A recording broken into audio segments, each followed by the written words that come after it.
Então, como eu disse, hoje é o estudo de palavras, tá bom? Esse é um estudo bem diferente, é muito importante. Eu acho que ele, bom, de importância todos são importantes, mas esse ele tem algo interessante. Se você não compreender as palavras que você estudar, você não vai compreender o todo, né? Então, é muito importante esse estudo e ele também é um dos estudos que ele requer mais materiais, tá bom? Então, é um dos mais difíceis de serem realizados, tá bom? Então, para aqueles que não sabiam, a Bíblia foi escrita em hebraico, grego e aramaico. O Novo Testamento foi escrito em grego, o Antigo Testamento em hebraico e algumas partes pequenas em aramaico. Então, geralmente, quando a gente olha para a nossa Bíblia em português, e aí o pastor fala assim, não, porque tal versão está melhor do que essa. Aí você fala, esse povo burro traduziu errado, né? Não é bem assim, tá? Tem muita coisa por detrás de uma tradução, a interpretação que eles precisam fazer para chegar ao tipo de tradução que eles desejam. Então, é um trabalho bem complexo. E é um trabalho complexo feito em cima do hebraico, do grego e do aramaico. Nós não somos falantes de nenhuma desses idiomas, né?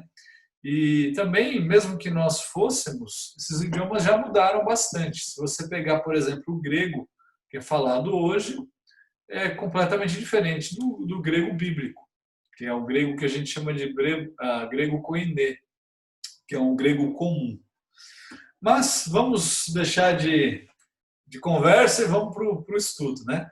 Então, uma definição aí desse estudo seria uma visão microscópica da origem, da definição e ocorrência de uma palavra e de seu contexto. Tá? Então, a gente vai olhar para uma palavra, vai olhar ela buscando a definição dela, a ocorrência dela, a origem dela, para tentar entender como que ela se encaixa num contexto e como ela se encaixa dentro do livro ou dentro da própria Bíblia como um todo. O propósito é compreender da forma mais precisa e abrangente possível o que o escritor bíblico queria dizer quando ele usou aquela palavra. A gente tem que entender que a Bíblia ela foi escrita por homens que escreveram a Bíblia, bom? Mas como homens usados por Deus.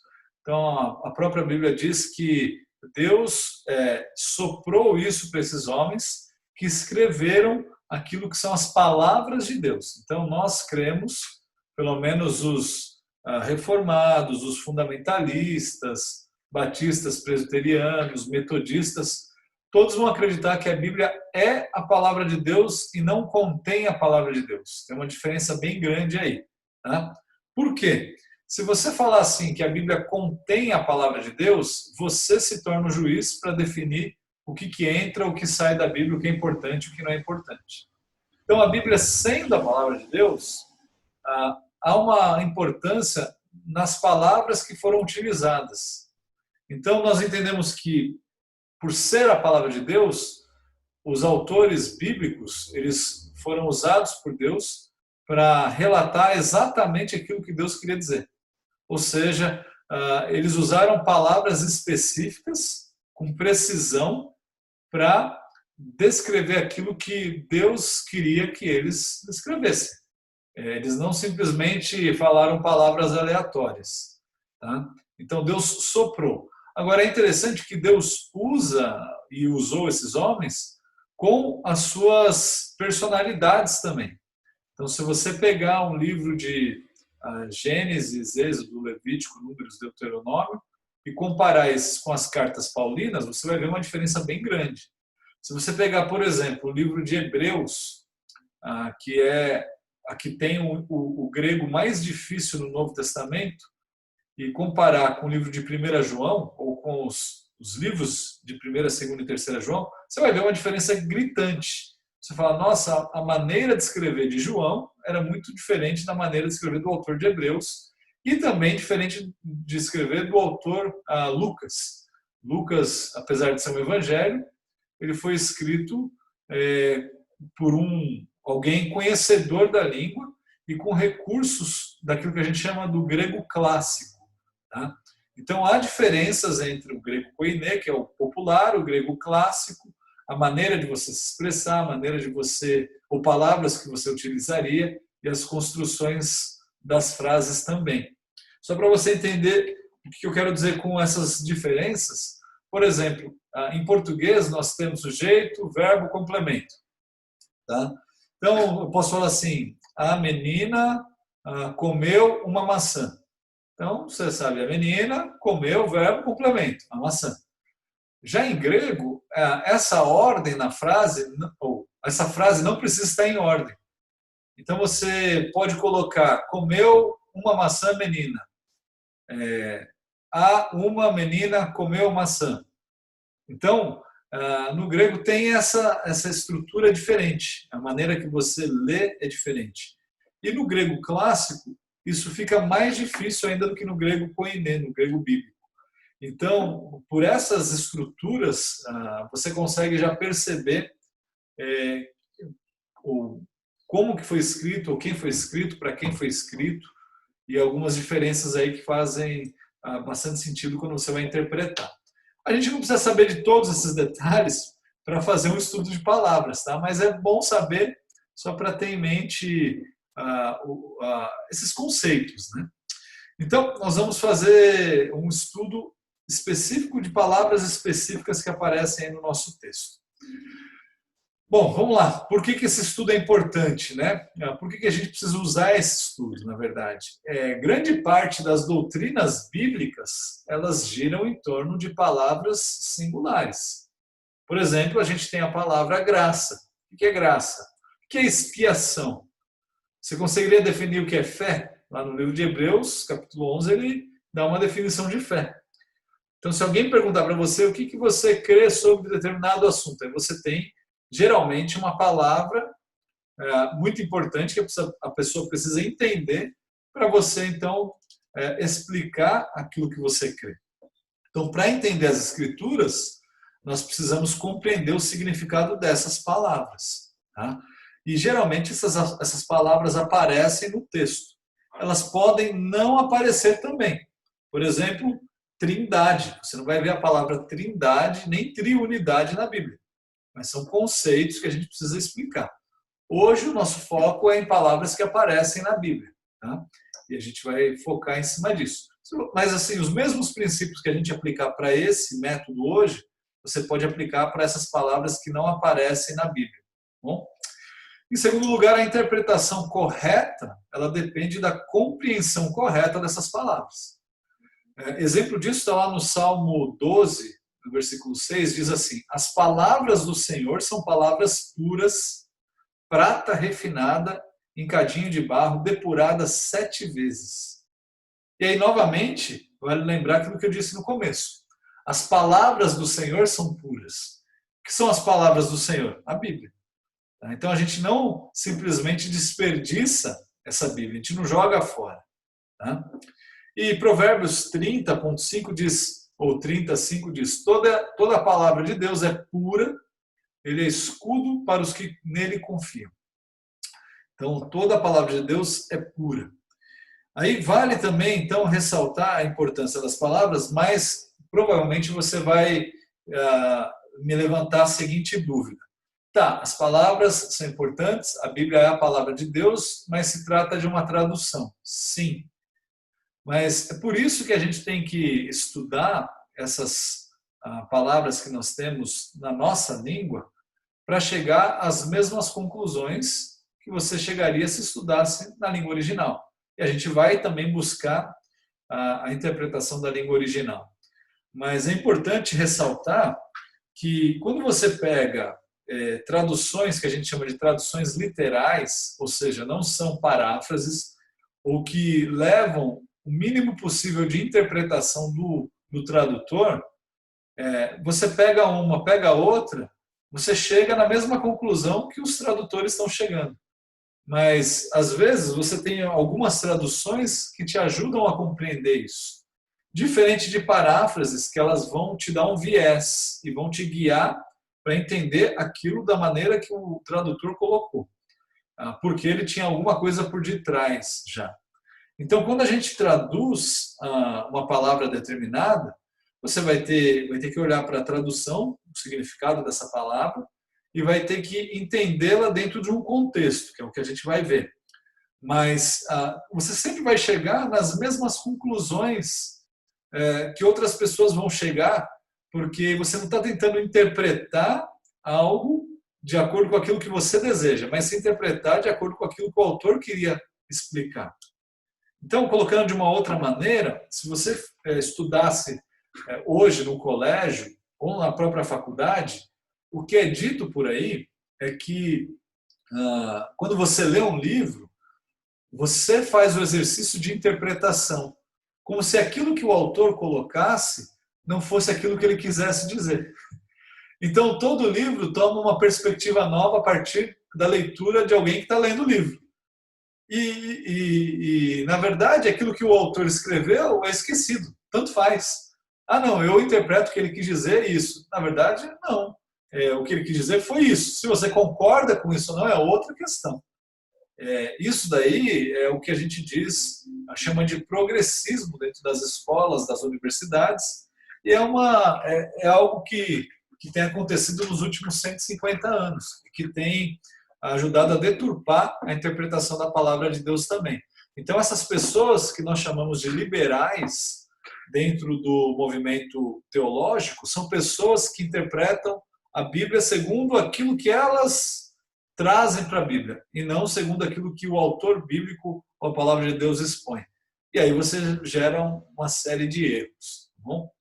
Então, as palavras elas foram escritas em um idioma diferente e muitas vezes elas não foram transmitidas por completo por meio de algumas traduções. Então, às vezes a gente pega uma tradução e não entende o que o autor quis dizer com aquela tradução. Não por incapacidade do tradutor, é porque é um trabalho difícil mesmo. Eu tenho traduzido livros, né, para a editora e é complicado, assim, as pessoas acham que é simples. Ah, não, qualquer coisa eu ponho no Google Tradutor. Quando alguém me passa um texto do Google Tradutor, você traduzir um livro no Google Tradutor, eu olho, eu já sei que foi do Google. Tem muitos erros ali, coisas que não fazem sentido algum. São coisas muito, muito diferentes. A maneira que você tenta expressar, falar, é diferente da maneira que você pega no dicionário, lê e copia e cola. Tá? Um outro ponto que é importante a gente ter em mente é que, para a tradução no original, houveram 11.280 palavras, se você pegar o Antigo Testamento. Então, se você pegar o Antigo Testamento e separar todas as palavras, você vai ter, se eu não me engano, são 11.280 palavras. Quando você pega a tradução para o inglês, por exemplo, você vai ter 6.000 palavras diferentes. Ué, como assim? Então, tinha 11.000 palavras no original e que em inglês foram usadas 6.000 palavras. Você entende? Eles precisaram reduzir o número de palavras em inglês e chegaram no mesmo sentido. Então, quando a gente começa a estudar essa questão da tradução, a gente percebe que algumas palavras em inglês e até mesmo em português, elas são 4 palavras distintas no original que a gente traduz como uma palavra em português ou inglês. Então, o vocabulário hebraico, nesse sentido, ele usava várias outras palavras, às vezes, para descrever uma só que a gente tem na nossa língua. Isso a gente pode se lembrar, talvez, na palavra amor, né?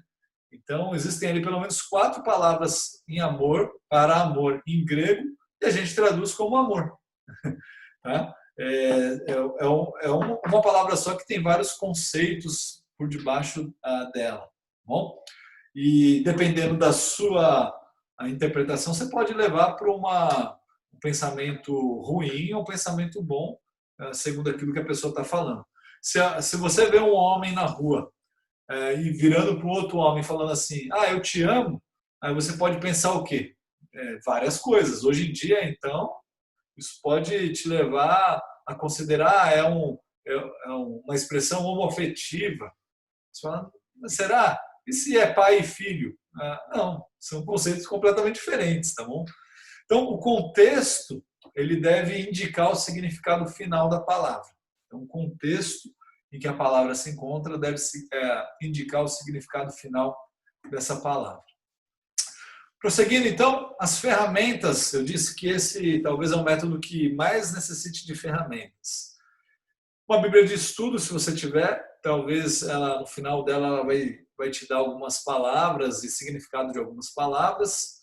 Diferentes traduções. É sempre bom ter Bíblias em diferentes traduções, se você tiver a revista atualizada, fiel, corrigida, Almeida do século XXI, NVI, até paráfrases também. É sempre bom ter, tá bom? Quanto mais traduções diferentes você tiver, melhor. Tá? Uma concordância exaustiva. No último estudo eu falei que você conseguiria fazer isso através do Google. Sim. Agora, se você tiver uma concordância exaustiva, melhor. Tá? Que aí você consegue ir lá direto na palavra, abrir, pesquisar e tal. E um dicionário ou enciclopédia bíblica, né? Eu coloquei mas seria ou enciclopédia bíblica.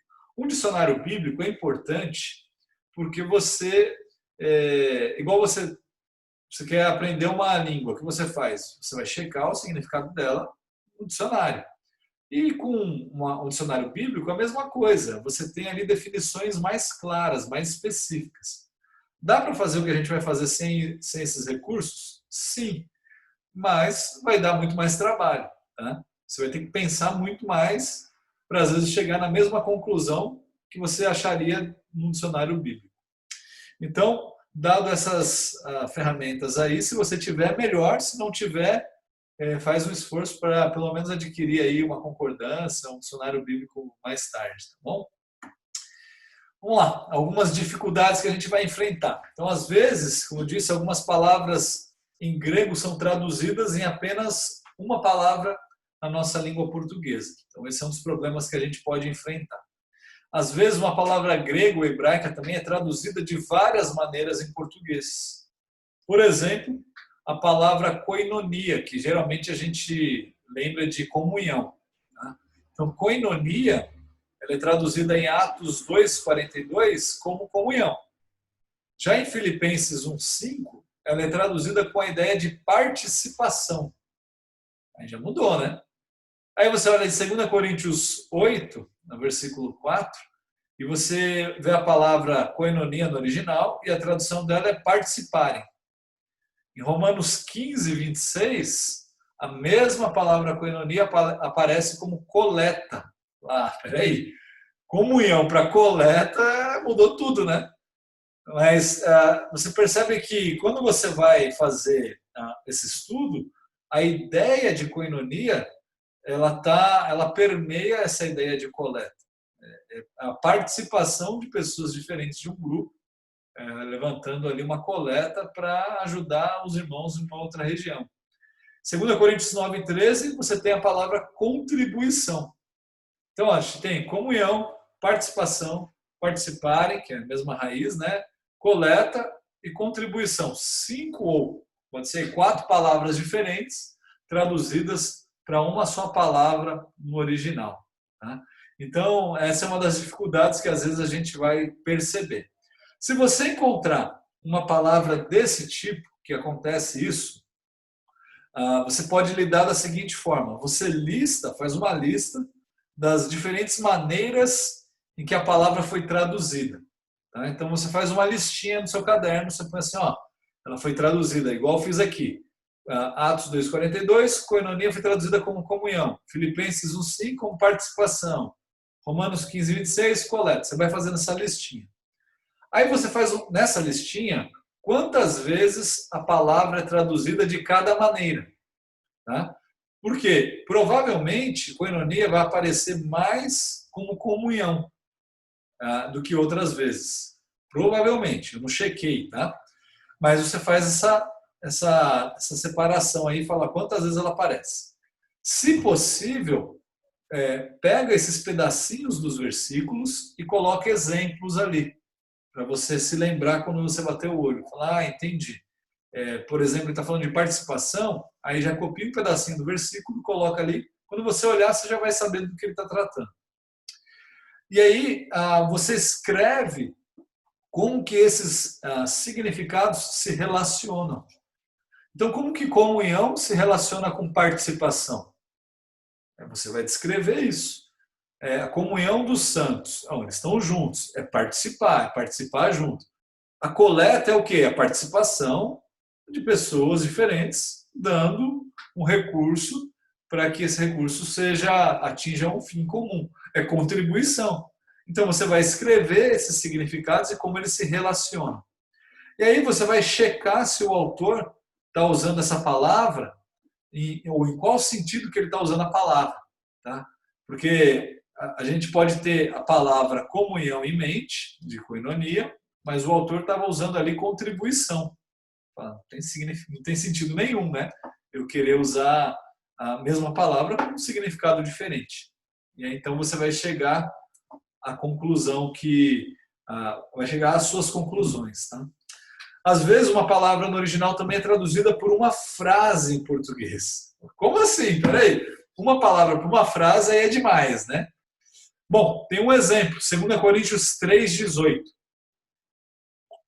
Lá diz assim, e todos nós, com o rosto desvendado, contemplando como por espelho a glória do Senhor, somos transformados de glória em glória na sua própria imagem, como pelo Senhor, o Espírito. Aí, qual que é a palavra? A palavra no grego é katortrizomenoi. Decorou? Vai cair na prova no finalzinho aqui.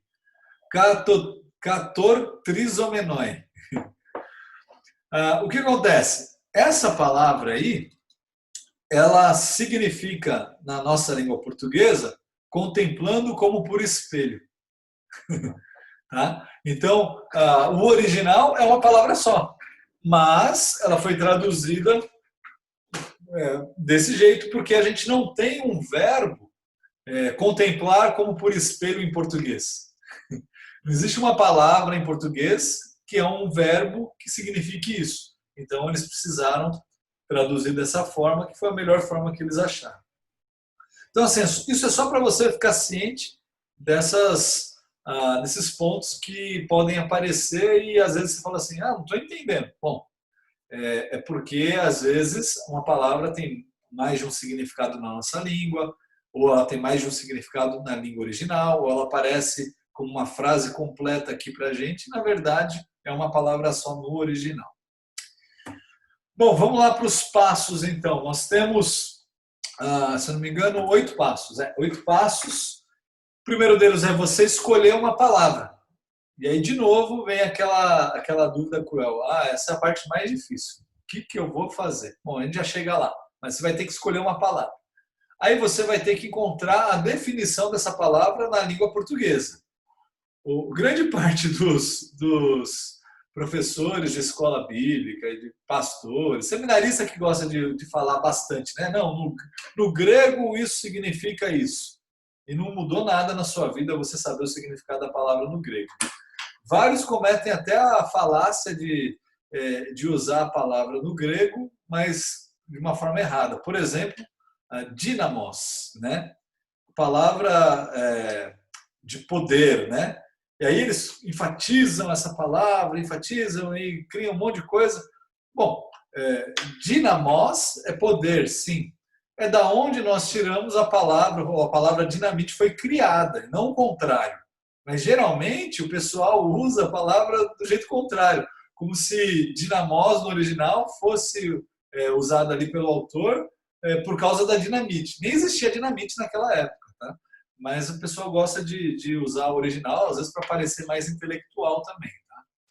Aí você vai comparar as traduções que você tem na sua Bíblia, você vai pegar as traduções que você tiver aí fáceis, né? E você vai escrever também a definição da palavra no original. Esse é o quarto passo. No quinto passo, você vai checar as ocorrências bíblicas. Tá? Onde que essas palavras aparecem? Então, depois você vai encontrar a raiz e o significado da palavra no original. Lembra que a gente está fazendo o estudo da palavra, a gente tem que olhar ela no original.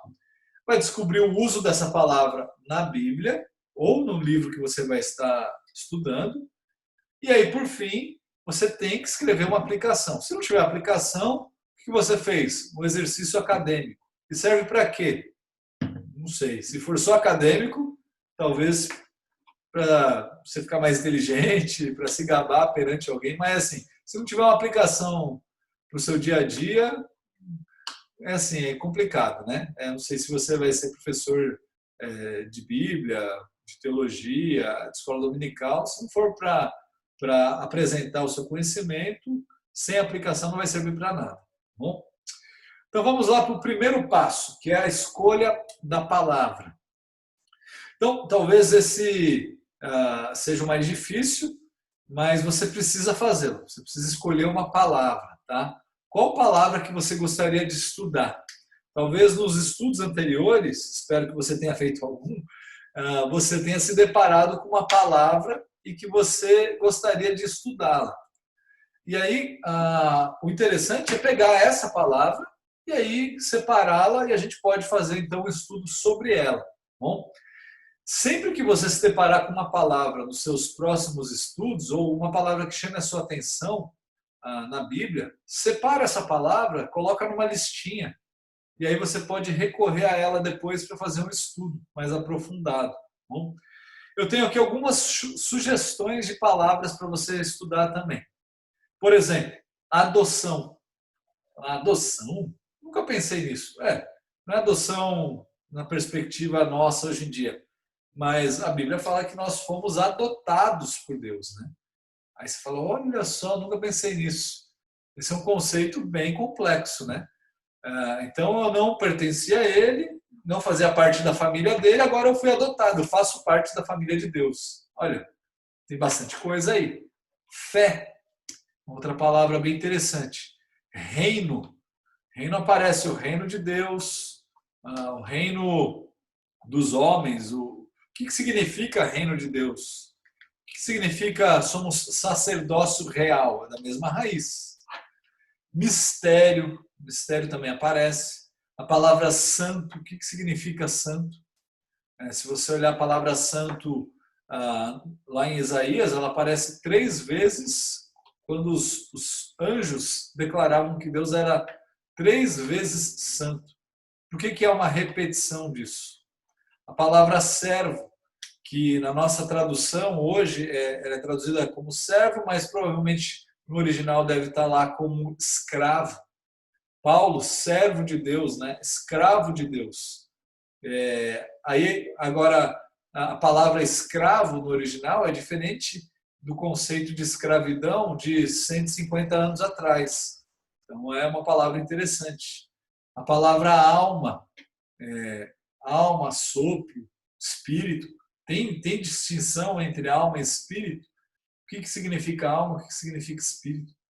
Propiciação, uma outra palavra difícil. Se você parar alguém na rua e perguntar o que é propiciação, o que é redimir? Cristo Redentor. O que é redentor? O que significa redentor? As pessoas não sabem.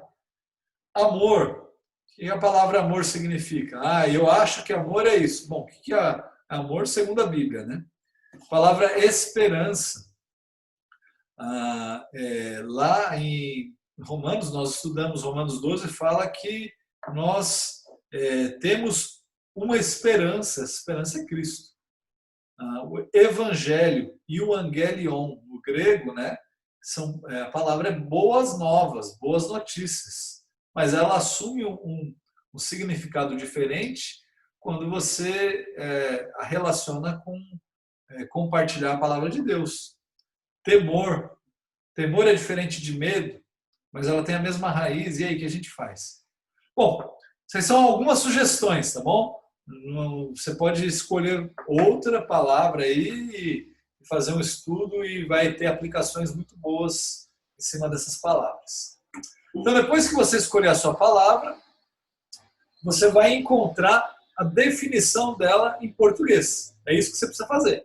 É entender o que essa palavra significa na sua língua. Né?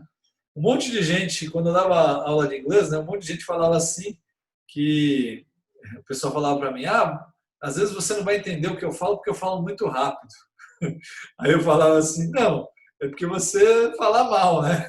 Não é porque você fala rápido. Se eu entendo o americano que fala rápido, eu não vou entender o brasileiro que acha que fala rápido. Às vezes a gente tem uma impressão ou uma estima muito alta sobre nós mesmos. Né? A gente acha que a gente sabe muito, e às vezes a gente não sabe nem o significado da palavra em português e quer saber o significado da palavra no original. Né? Então entenda a sua língua primeiro, entenda ali o significado dela em português para depois tentar entender o que o autor queria dizer no original. Bom, é um exercício de humildade também. Aí o passo número 3. Então você vai ler a mesma passagem, tá? Comparando essa passagem com outras traduções. Então vamos supor que você está lendo lá João 3,16. Porque Deus amou o mundo de tal maneira que deu seu Filho unigênito para que todo aquele que nele crê não pereça, mas tenha a vida eterna. Isso aí todo mundo já sabe decor, então você já consegue ir lá na NVI e ver se essa mesma tradução que você tem decor bate com a NVI. Quais são as diferenças? E aquela palavra que aparece, ela aparece de uma forma diferente? Por exemplo, a palavra mundo que aparece ali em João 3,16 é a palavra cosmos, é mundo. Mundo. Não está falando não está falando de um grupo de pessoas nem total nem específico. Você vai precisar entender a palavra mundo com um contexto. Mas seria ali o globo terrestre, não sei, ou todo o planeta, tudo. Não o planeta Terra, mas toda a criação. Mas ali, só por essa palavra, você não consegue chegar num conceito, elaborar muito uma teologia. Você tem que ver o contexto em que ela está inserida para entender o porquê que o autor, o João, usa essa palavra ali. Tá bom? Então você faz o quê? Lê a palavra, lê a passagem e aí pega outras versões. Tá bom? Lá em 2 Timóteo 3,16, nós temos na revista atualizada assim, ó, e eu vou, já um spoiler para amanhã, tá bom? Amanhã eu vou pregar sobre o 16 e 17. Na verdade é o versículo 17, não o 16. 2 Timóteo 3,17. A fim de que o homem de Deus seja perfeito e perfeitamente habilitado para toda boa obra. Esse é o versículo na revista atualizada. Agora, olha só a diferença dele para Almeida do século 21. A fim de que o homem de Deus tenha capacidade e pleno preparo para realizar toda boa obra. Olha só, perfeito e perfeitamente habilitado passou a ser capacidade, tem a capacidade e pleno preparo. Ou seja, mudou tudo. Se você fosse só na revista atualizada e não pesquisasse em outras e no original, você não ia entender o porquê que o autor usa as palavras tem a capacidade e pleno preparo. Aí, se você quiser entender um pouquinho mais, aí você tem que assistir a mensagem amanhã. É de graça, tá bom? Não se preocupa, não. E aí, o passo número 4. Então, você vai escrever a definição da palavra no original. E, para isso, você vai precisar, então, usar um dicionário bíblico, né? E uma concordância bíblica. Então, o dicionário, para você identificar qual que é a palavra no original e ver ali o que ela significa. Então, o dicionário vai te ajudar com isso. A concordância é para ver onde que ela aparece, tá? Então, você vai conseguir identificar, ela aparece aqui nesse versículo. Aí eu consigo, a palavra amor, ela aparece onde? Aí eu identifiquei ali na minha passagem, consigo colocar o significado dela em português, depois eu consigo localizá-la, né, na minha concordância ou na internet, e agora eu consigo defini-la segundo o dicionário bíblico. Existem aí alguns recursos, o Fernando Rizzo até mencionou para mim na semana passada, por exemplo, o Bible Hub, Bible, em inglês, H-U-B, Hub, que dá para você dar uma pesquisada aí para utilizar esse recurso na internet, tá bom? E aí você pode encontrar, ou vai encontrar, essas palavras transliteradas, ou seja, como é que você pronuncia ela na língua portuguesa. Então, às vezes, você vai encontrar ali a palavra que eu li agora há pouco, olhando como por espelho, né? Ela estava transliterada. Então, eu li ela como que a gente escreve em português. Isso que é transliteração. Bom? E aí você vai fazer o quê? Pesquisar essas palavras ou olhar em versões diferentes para tentar chegar a uma conclusão do qual que é o significado dela no original. Como é que o dicionário bíblico coloca, ou se você não tiver um dicionário bíblico, como é que qual que seria o significado dela no original, mesmo sem a utilização do dicionário bíblico. Passo número 5. Então, cheque as ocorrências bíblicas. Então, você vai olhar onde que essas passagens aparecem quando você está utilizando a sua concordância bíblica, tá? Então você usa a concordância bíblica para checar onde que a sua palavra está aparecendo. Então, quando você estiver fazendo isso, você deve fazer as seguintes perguntas. São 6 perguntas, tá bom? Quantas vezes essa palavra está aparecendo na Bíblia? Tá? Quantas vezes que ela aparece na Bíblia? Aí você vai colocando do lado dela assim, 6 vezes, 10 vezes, alguma coisa assim. Em quais livros ela aparece na Bíblia? Então ela apareceu no livro de Gênesis? Ela apareceu lá em Apocalipse? Porque às vezes você pega, por exemplo, o livro de Apocalipse, tem palavras ali que não aparecem em outros livros, né? Quais autores usaram essa palavra? Às vezes só um autor que usa essa palavra. Às vezes é uma palavra comum que é utilizada por vários autores. Em qual desses livros aí ela aparece com mais frequência? E aí isso daí chama atenção, por quê? Por exemplo, no livro de Marcos, Marcos, eu creio ser o primeiro dos evangelhos escritos. Tá? Existem pessoas que acreditam que não, mas na ordem eu acho que Marcos foi o primeiro dos evangelhos a ser escrito. A forma que ele foi escrita é uma forma mais, eu diria, rústica, parece. E que se assemelha mais aos escritos do hebraico do que do grego, eu diria. Então, quando você olha para o livro de Marcos, você vai perceber que parece que o autor está com pressa. Por quê? Ele fala a palavra imediatamente 36 vezes. Então, parece que ele está assim, imediatamente, e assim, e imediatamente, imediatamente. Não é um livro grande para ele falar imediatamente tantas vezes, mas ele repete essa palavra constantemente. Tá? E aí você pega o livro de Mateus, parece que ele já dá uma expandida. O livro de Marcos e Lucas, então, mais ainda. Tá? Em qual local que essa palavra aparece primeiro na Bíblia? Porque isso faz uma diferença. Por exemplo, o livro de Jó provavelmente é o livro mais antigo que a gente tem na Bíblia. Então, se ele aparece ali, você pode tirar algumas conclusões. Os livros de João são mais recentes. Então, há uma diferença de interpretação, às vezes, do uso que essa palavra tinha até no seu contexto na época, tá bom? E onde ela aparece primeiro em um livro em que estou estudando. Então, se eu estou ali no livro de Mateus, onde que essa palavra foi aparecer? No último capítulo só. Você fala, que interessante, por que ela não apareceu antes? Porque ele está falando do mesmo assunto, às vezes. E aí, eu falei para vocês anotarem quantas vezes essa palavra aparece na Bíblia. Desculpa, quantas vezes essa palavra aparece na Bíblia? Por quê?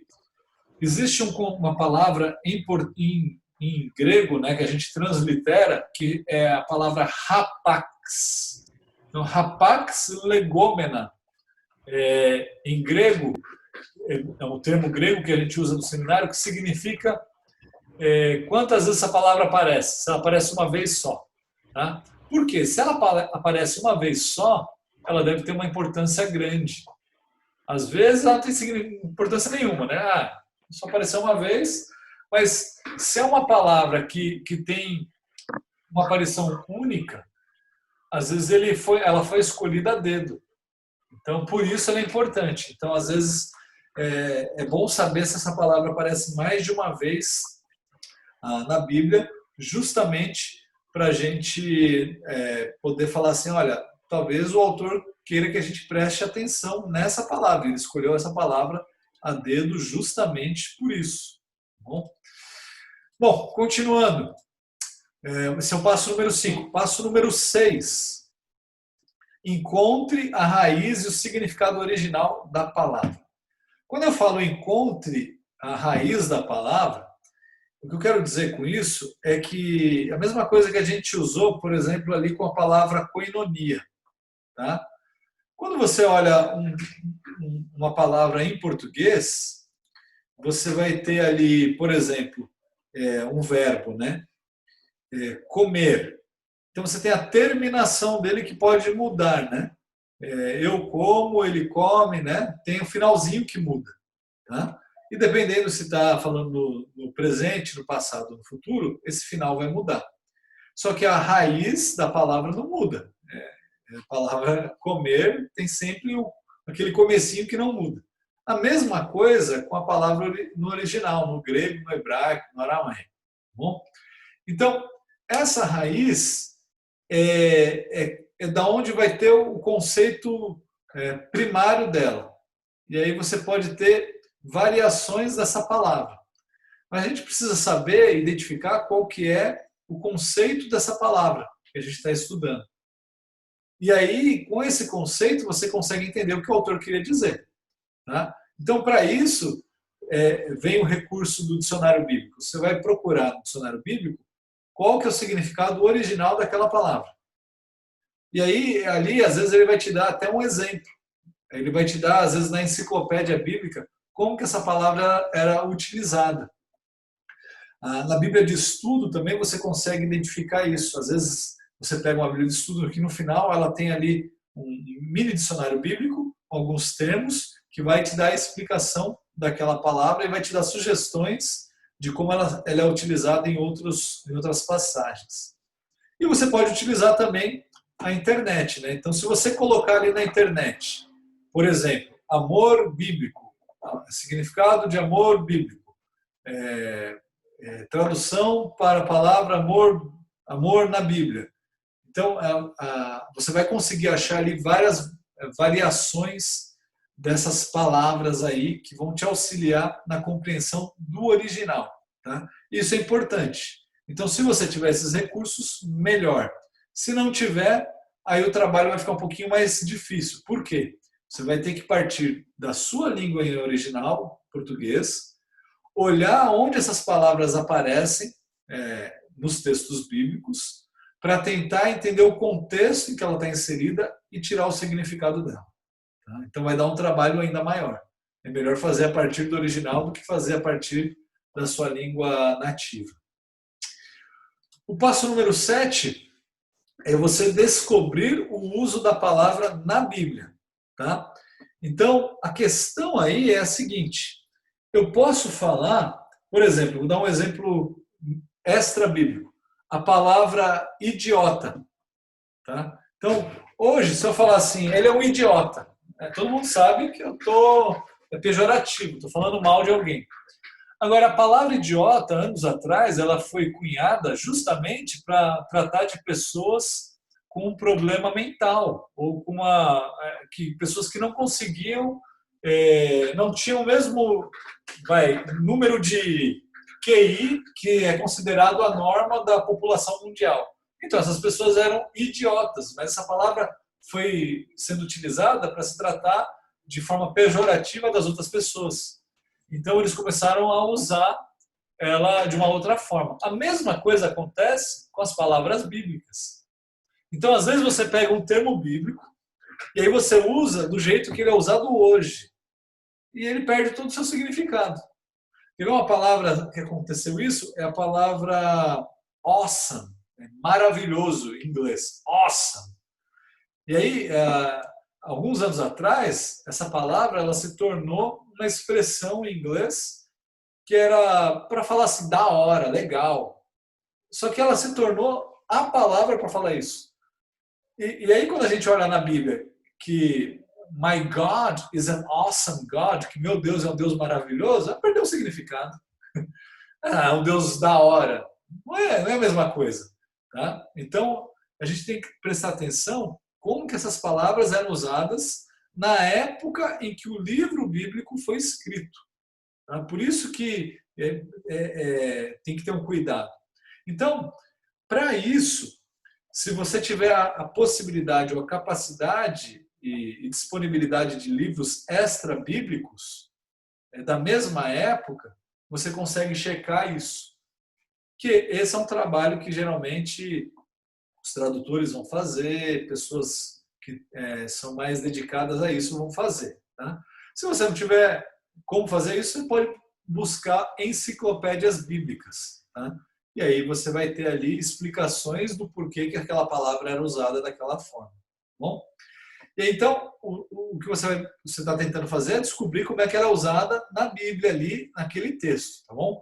Então, o que você faz? Usa uma concordância e você vai vendo como que ela aparece em cada uma dos versículos em que ela aparece. Então, se ela aparece lá em Gênesis 1:1, anota e você vai checar como é que ela aparece em Gênesis 3. É a mesma palavra? No original, sim, mas como é que ela foi traduzida? Tá?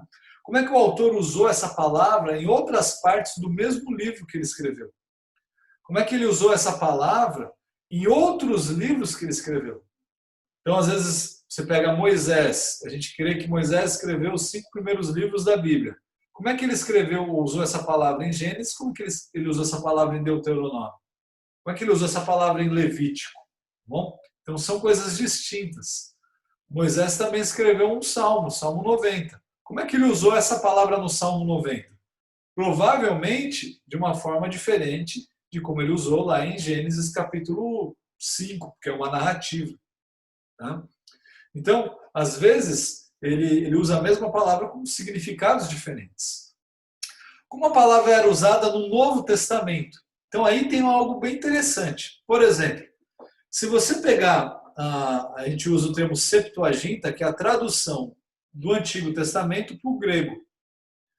E aí você pega, então, o hebraico, e aí você pega essa tradução grega. E você olha assim, eu olhei essa palavra e eu achei no dicionário que essa palavra no hebraico é a palavra X. Como é que ela foi usada no Novo Testamento, na Septuaginta? Foi usada desse jeito.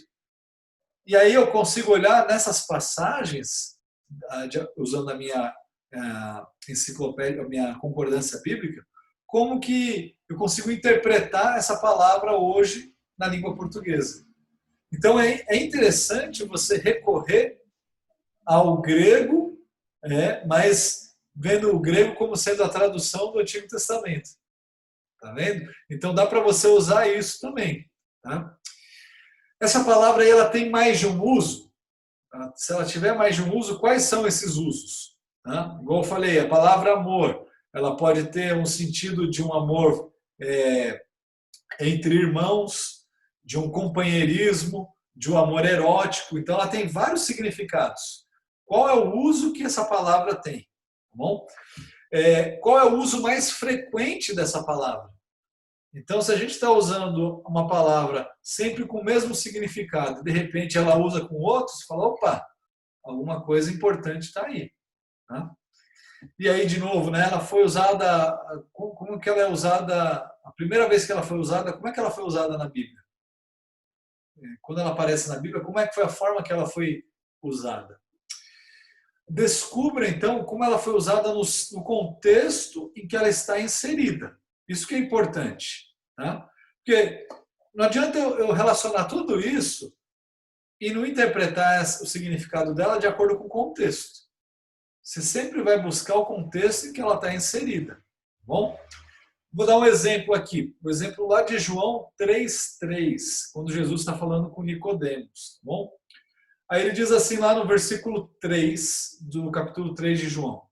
A isto respondeu Jesus: em verdade te digo que se alguém não nascer de novo, não pode ver o reino de Deus.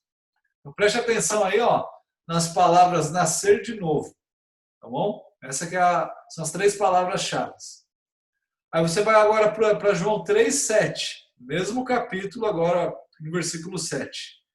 E aí Jesus diz assim: não te admires de eu te dizer, importa-vos nascer de novo. Tá bom? Ele falou a mesma coisa, né? Importa-vos nascer de novo. E aí você fala, até aí mudou nada. Agora você vai lá para o versículo 31, no final do capítulo. E ele diz assim: quem vem das alturas certamente está acima de todos. Quem vem da terra é terreno e fala da terra. Quem veio do céu está acima de todos. Você fala, tá, não entendi nada. O que você quer? Qual que é a relação de nascer de novo e esse versículo 31? É que se você olhar a raiz dessa palavra, se você tivesse uma concordância bíblica exaustiva e olhar no original, a mesma palavra que Jesus usou para nascer de novo é a palavra que ele usa das alturas. Então, o que parece é que Jesus está fazendo um trocadilho aí, falando assim, necessário vos é nascer de novo. E depois ele fala, necessário vos é nascer do alto, das alturas. Então você percebe que o uso dessa palavra está sendo no mesmo capítulo, de formas diferentes na tradução em português, porque o contexto ali era diferente. Ele estava tentando dizer uma outra coisa. Então tem um trocadilho. Pedro e pedra, né? Sobre essa rocha edificarei a minha igreja. Jesus está usando ali os recursos da própria língua no original para fazer um trocadilho e tentar explicar para Pedro ou ensinar para ele o que ele está querendo dizer. Tá? Então, por isso que é importante a gente identificar quais são, onde ela aparece e como é que a gente pode traduzi-la. Tá bom? Continuando ainda, o contexto dá alguma dica sobre o significado da palavra? Será que dá para a gente entender o significado da palavra com o contexto? O contexto está explicando o que é? A palavra está sendo comparada ou está sendo contrastada com uma outra palavra dentro desse contexto? Isso daí tudo é importante, tá? E tem alguma ilustração usada no contexto que vai clarear o significado dessa palavra? Porque às vezes você vai encontrar uma própria explicação, uma própria ilustração dentro do texto bíblico que vai te clarear o significado daquilo. Né? Às vezes Paulo usa uma palavra e depois ele explica essa palavra dando alguns exemplos. E é basicamente o que você vai fazer, pegar esses exemplos. E o último passo, passo número 8, é escrever uma aplicação. Você juntou tudo isso, você conseguiu identificar aí o significado original, as diferentes formas que ela aparece, você vai escrever ali a definição dela, agora você vai falar assim, tá, o que eu faço com tudo isso? Você vai fazer aquilo que você sempre tem que fazer com o estudo bíblico. Qual que é o objetivo do estudo bíblico? É interpretar a Bíblia? Se interpretá-la a fim de que eu possa aplicá-la. Senão, não passa de um mero exercício acadêmico. Então, compreendendo o significado dessa palavra, o que ela vai influenciar na minha vida espiritual? Tá? Como é que essa palavra fortalece a minha vida espiritual? Como é que o conceito por detrás dessa palavra vai fortalecer a minha vida espiritual? E aí, o que você pode fazer? Usar aquelas perguntinhas que o autor do livro que a gente está usando aí deu lá no comecinho. Há algum pecado a confessar diante do significado dessa palavra? Por exemplo, você está estudando a palavra fé. Você entendeu o que é fé?